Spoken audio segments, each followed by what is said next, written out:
Hello, hello. Today we are going to learn how to do mountain pose. I noticed that in a lot of my yoga classes, people just kind of stand like kind of floppy and loosey-goosey when they're in their mountain pose. And mountain pose is so much more than that. So I just wanted to come on and really teach you guys what mountain pose should really look and feel like. So this is a really great way to ground yourself. So if you're feeling a little bit scattered or flighty, a little bit flaky or scrambled, this is a really great way to bring yourself back to center, especially if you can do this barefoot on the earth outside. Super simple exercise here, and all we're gonna do is mountain pose. So if you have the ability right now to take your shoes off and go outside and stand on the earth, I would highly recommend that you do that. You could always just pause this video and make that happen really quick. Or if you're in your house and you just prefer to do it in your house, it's a really great way to ground right in your house as well, okay? So first thing we're gonna do is you're gonna go ahead and stand with your feet about hip distance apart. They could be closer together, they could be touching if you like, or a little bit closer than hip distance, but not wider. Okay, so just wherever's comfortable for you is good. Next, what you're gonna do is really press into all four corners of your feet. So feel your feet pressing firmly down into the ground. Okay, good. And you're gonna feel some strength in your calves as you do that.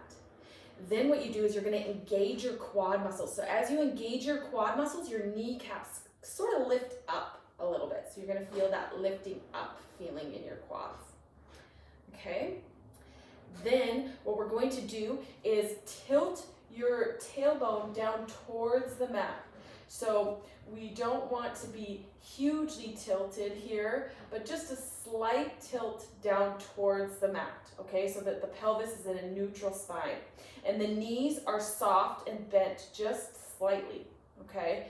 Very, very slight bend to the knees, so we're not locking your knees out.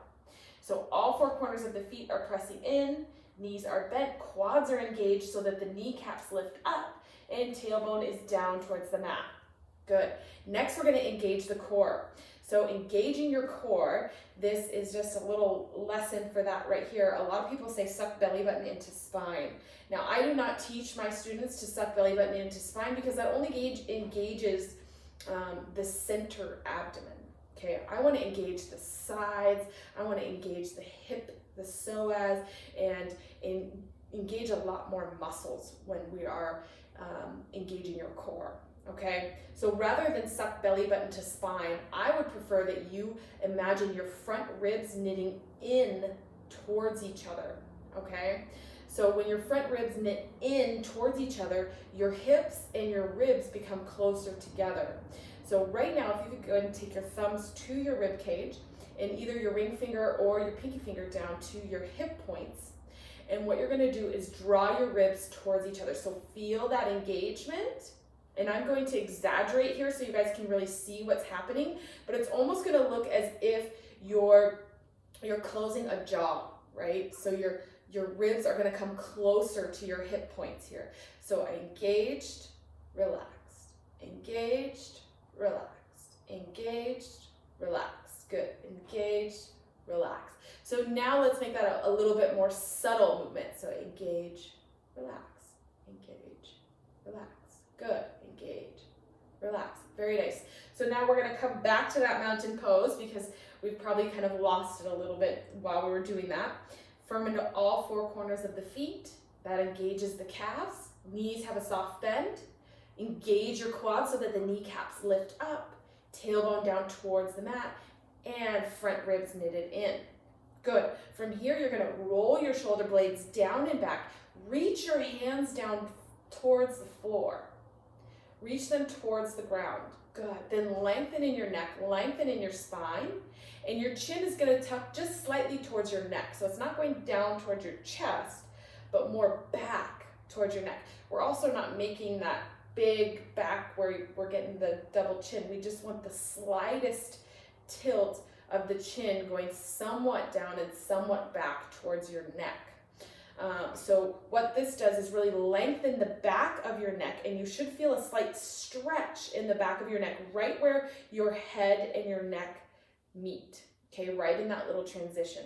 So once again, all four corners of the feet to engage the calves, engage the quads with your nice bent knee so the kneecaps lift up, tailbone slightly down towards the mat, core is engaged, roll the shoulder blades down and back, reach your hands down towards the mat, and lengthen your spine and your neck all the way up towards the ceiling, and then chin just very slightly towards your neck.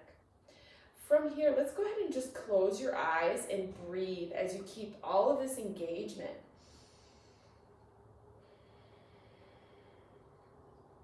One more breath.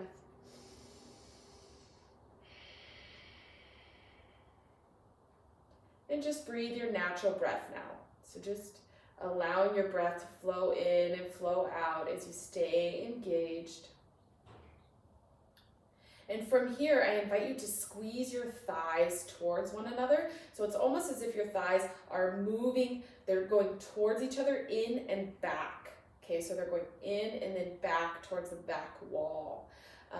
This is going to just create a really nice engagement of the thighs.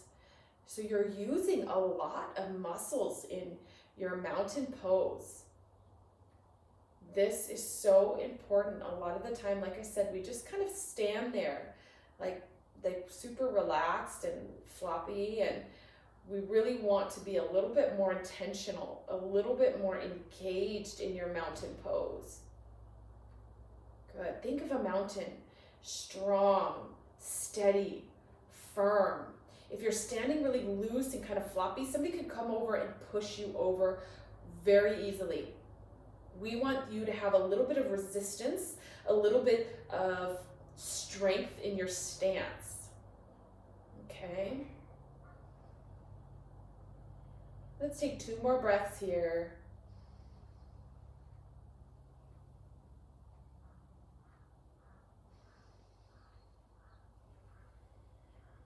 Good, and then go ahead and release that and maybe give that a little shake out. Bend and straighten your knees, relax and move your arms around.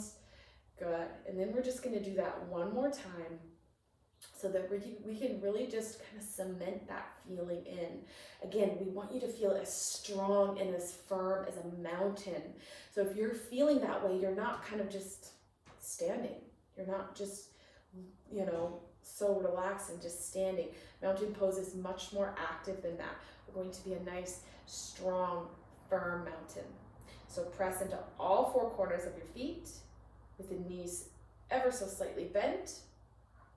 Engage your quads so that your kneecaps lift, and then squeeze those thighs together so that they're going in towards each other and back. Then tailbone down towards the mat. Core is engaged. Good. Roll the shoulder blades down and back and reach your hands down towards the mat as you reach your crown of head towards the sky. And then chin just ever so slightly tucked back towards your neck. So as you can see, my chin is close to parallel, maybe just slightly downward. Good. This way I can feel that nice stretch in the back of my neck. I can feel the strength in my feet and my legs. I feel my strong core. And my hands are reaching down towards the earth as my crown of head is reaching up towards the sky.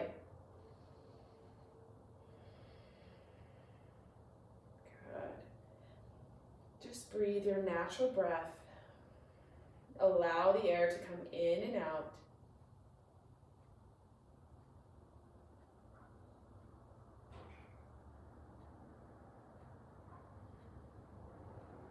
And let's take 2 deep breaths now. Inhale fully.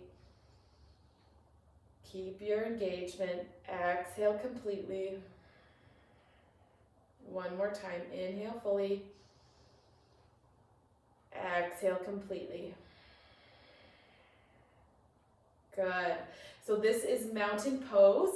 You can go ahead and release that now. I hope that maybe you're already practicing that way. And if you are, that's fabulous. If not, I hope that this really helps you get into a much stronger, more firm mountain pose. And let me know what you think. I would love to hear your thoughts on mountain pose and if you've always been doing it this way or if you have a different way that you are doing your mountain pose. All right. Thank you, everyone. We'll see you soon.